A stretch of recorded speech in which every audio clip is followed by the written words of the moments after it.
Hello, I am Colley. Thank you for watching my presentation regarding the paper Investigating the Effects of Feedback Communication of Autonomous Vehicles. Autonomous vehicles could drive with a human passenger distracted by a movie or video games, sleeping or even completely without a human present. While today, in ambiguous situations, the human driver can communicate with the pedestrian, this is not possible anymore with an automated vehicle.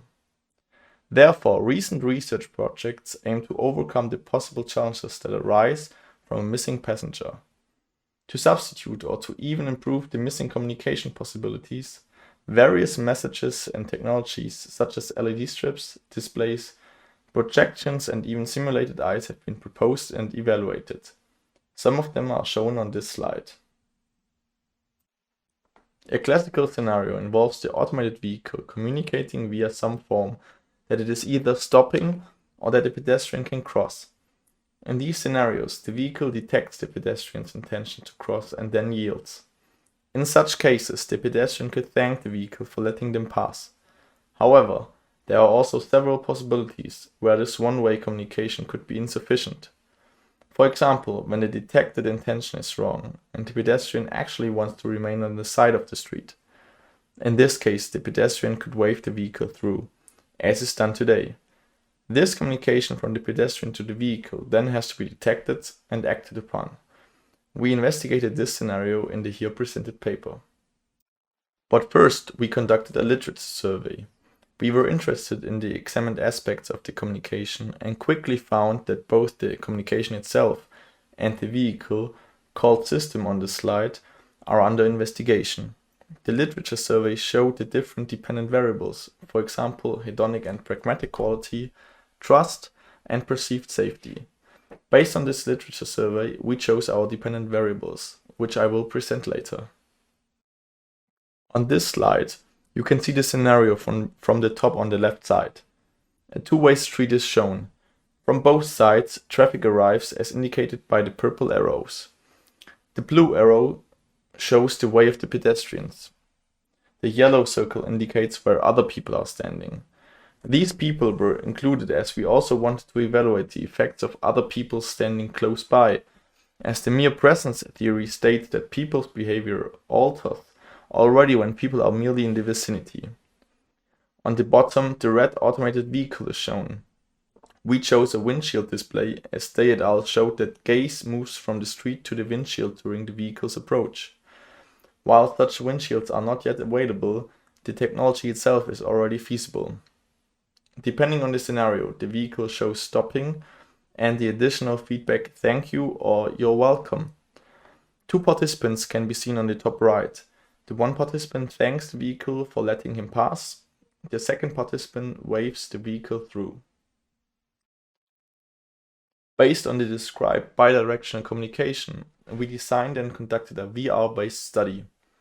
The research question was: what impact do the independent variables, feedback communication of the autonomous vehicle, presence of other pedestrians, and scenario have on a pedestrian in terms of mental workload, perceived safety, trust, communication comfort, the autonomous vehicle's perceived intelligence, and the perceived intention of developers?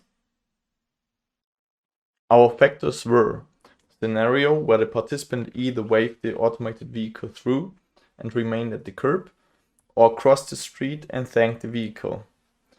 Based on the mere presence theory, in half of the conditions, we showed a pedestrian group on the other side.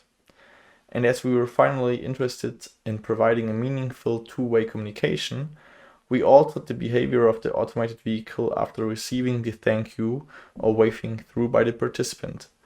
In half of the scenarios, the vehicle did not respond. In the other half, the vehicle, dependent on the scenario, either answered "thank you" or "you're welcome."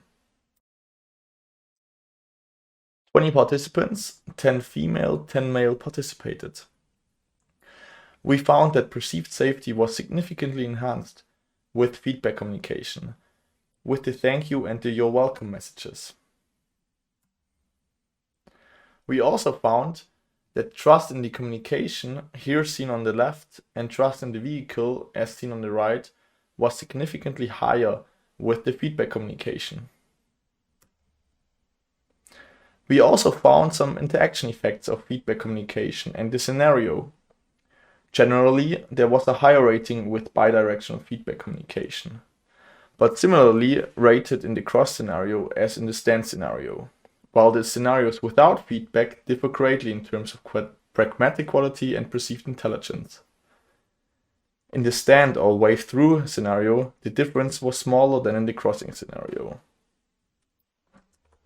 In the final rating, the participants clearly stated that communication with feedback was their preferred communication. Here you can see the effects of feedback on a number of dependent variables. We found, however, no effects on mental workload and naturalness of communication. With this data, we can conclude that the bidirectional communication has positively impacted the communication.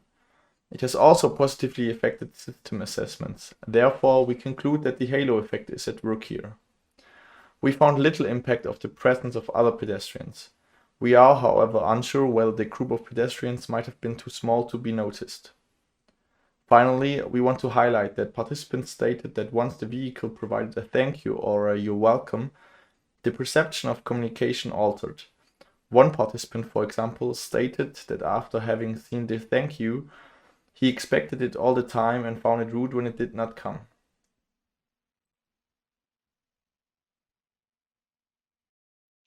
Thank you for your attention.